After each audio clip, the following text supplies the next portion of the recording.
안녕하세요. 거라사 지방의 군대 귀신 들린 사람을 구해 주십니다. 오늘 본문은 누가복음 8장 26절에서 39절입니다.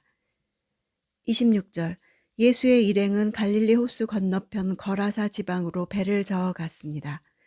호수 이편과 저편으로 이방인의 땅과 유대 땅이 나누어져 있었습니다. 예수님이 도착하신 곳은 작게 보면 거라사 지방이고 크게 보면 데가볼리 지역으로 이방인의 지방으로 가셨음을 밝히고 있습니다. 27절 예수께서 배에서 내리시자 그 마을에 사는 귀신 들린 사람과 마주치셨습니다. 그는 옷도 입지 않은 채 집이 아닌 무덤에서 산 지 벌써 오래된 사람이었습니다. 마태복음에는 귀신 들린 두 사람이라고 되어 있는데 마가와 누가는 그중 대표되는 한 사람에 대해 기록한 것입니다. 누가는 귀신 들린 사람이라고 들린을 능동태로 표현했습니다. 즉 귀신들을 소유하고 있는 사람이라고 귀신에게 속하게 되는 것이 사람의 의지에도 원인이 있다는 사실을 보여줍니다. 귀신 들림이란 현상은 더러운 귀신의 의지와 스스로를 악과 어둠에 방치해서 그 마음에 하나님 두기를 싫어하는 사람의 의지와의 교류에 의해서 일어나는 것이라는 것입니다. 여기에 무덤은 공간이 비교적 넓고 무덤 입구를 돌로 막아놓는 동굴식 무덤을 가리킵니다. 시체를 부정하게 여기는 유대 공동체는 무덤을 사람들이 거주하는 동네 밖에 두었습니다. 이 사람이 무덤에 거한다는 것은 부정한 장소를 의미한다기보다 인간이 처할 수 있는 가장 절망적인 상태를 묘사합니다.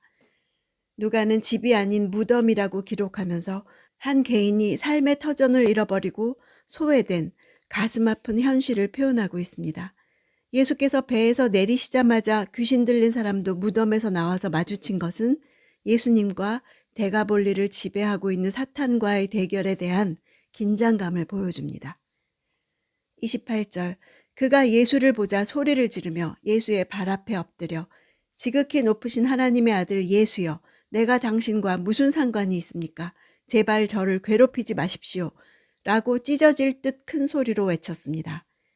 지극히 높으신 하나님이라는 표현은 구약 성경에서 주로 하나님에 대해서 이방인들이 사용하던 호칭이었습니다. 귀신들은 축기하는 사람의 능력을 약화시키고 사역을 방해하기 위해서 상대의 신분과 정체를 밝혀내었습니다. 귀신이 예수의 정체를 밝히고자 하는 이유도 예수께서 아직 자신을 드러내실 때가 되지 않았으므로 방해하기 위해서였습니다. 괴롭히다는 단어는 본래 시금속으로 금속을 시험하는 것을 의미하는데 타는 유황 불못에서 심판의 괴로움을 당하는 것을 묘사할 때 사용되기도 합니다. 귀신은 자기가 거처하고 있던 사람에게서 나가 최후 심판의 날까지 무적행에 갇혀있게 될 것을 알았습니다. 30절 예수께서 그에게 물으셨습니다. 내 이름이 무엇이냐? 그가 대답했습니다. 군대입니다. 그 사람 속에 귀신들이 많이 들어있었기 때문입니다.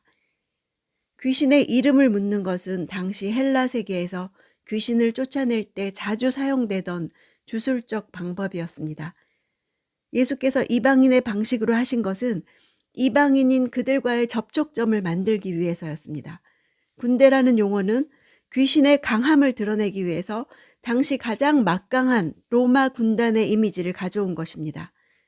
이것은 거라사의 광인을 사람들이 왜 제어할 수 없었는지 설명하는 것이고 그런 귀신조차 굴복할 수밖에 없는 예수의 권세의 크기를 가늠케 하는 것입니다. 31절 귀신들은 자기들을 지옥으로 보내지 말아달라고 예수께 간청했습니다. 지옥이라고 번역된 단어는 한글 무적행과 같은 바닥이 없는 이런 뜻입니다. 밑바닥이 없다는 것은 절망의 나락으로 끝없이 떨어지는 공포스러운 공간을 말합니다. 이곳은 귀신들마저 두려워하는 세계입니다. 32절 마침 많은 돼지떼가 언덕에서 먹이를 먹고 있었습니다. 귀신들이 예수께 돼지들 속으로 들어가게 해달라고 애원하자 예수께서 허락하셨습니다. 귀신들이 돼지들 속으로 들어가게 해달라고 한 것은 예수를 곤경에 빠뜨리기 위해서였습니다. 예수께서 그 요청을 들어주신 것은 귀신 들린 자의 생명을 구하기 위해서였습니다. 이것은 예수께서 마귀를 능히 제어할 권세가 있지만 시기적으로 아직 무적행으로 떨어뜨리는 그때가 이르지 않았음을 반영하는 것입니다. 33절 귀신들은 그 사람에게서 나와 돼지들에게 들어갔습니다. 그러자 돼지떼는 비탈진 둑으로 내리달아 호수에 빠져 죽게 됐습니다. 돼지떼가 몰살하는 장면을 두 가지 생동감 있는 동사를 사용해서 실감나게 묘사했습니다. 내리달아라는 것은 맹렬히 앞으로 돌진하다 이런 뜻입니다. 빠져 죽었다로 번역된 단어는 숨이 막혀 죽다입니다. 씨 뿌리는 비유에서 기운이 막혀와 같은 단어입니다. 일반적으로 짐승이 물에 빠졌을 경우 곧 떠올라서 숨이 막혀 죽는 일은 거의 없음에도 이런 일이 일어난 것은 돼지떼가 도저히 숨 쉴 수 없을 정도로 물속 깊이 들어갔음을 보여줍니다.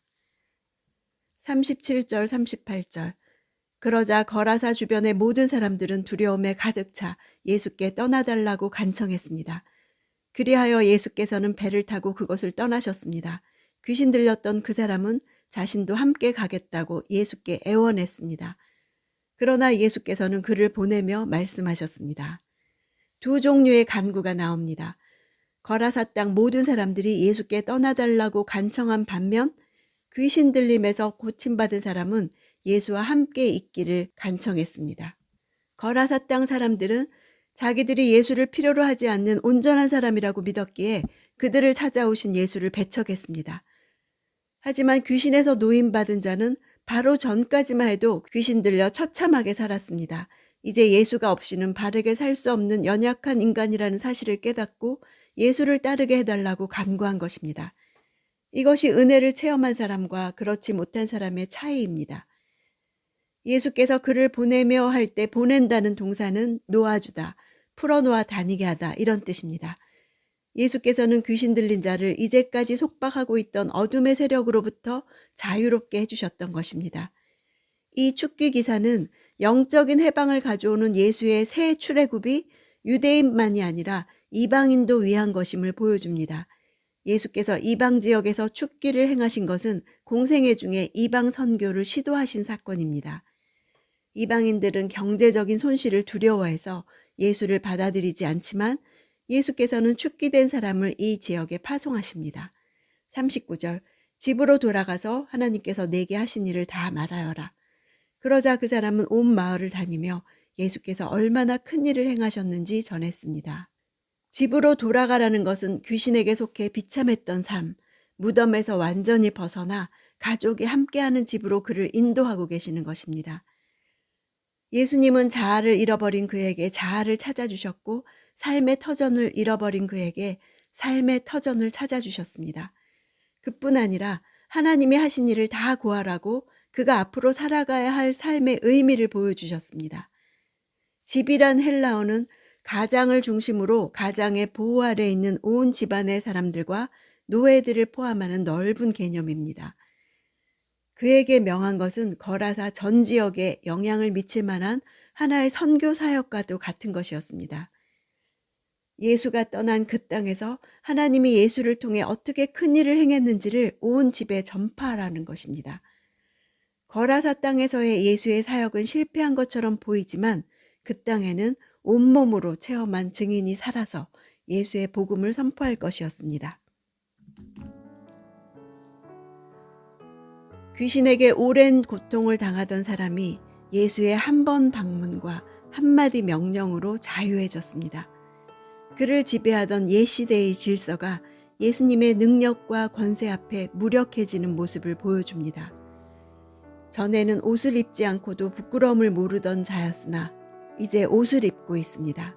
전에는 자신의 몸을 해하면서 무덤 사이에 기거할 수밖에 없어 아무도 가까이 할 수도 없던 광인이었으나 이제는 온전한 정신과 이성을 가지고 예수님을 인격적으로 만나는 사람이 되었습니다. 전에는 소리를 지르며 방황하였으나 이제는 예수의 발 앞에 조용히 앉아 있습니다. 나는 어떻습니까? 나 자신도 제어할 수 없는 힘에 이끌려 여기저기 헤매고 다니던 모습이 있지 않습니까? 속박당하고 자유를 빼앗긴 채 살던 부분이 있지 않습니까? 이제 날마다 예수의 발 앞에 조용히 앉아 있는 모습은 예수께서 내 삶에 가져오신 새 질서입니다. 그것은 제자의 모습입니다. 날마다 하나님이 내게 하신 일을 말하는 것이 내가 앞으로 살아가야 할 삶의 의미입니다.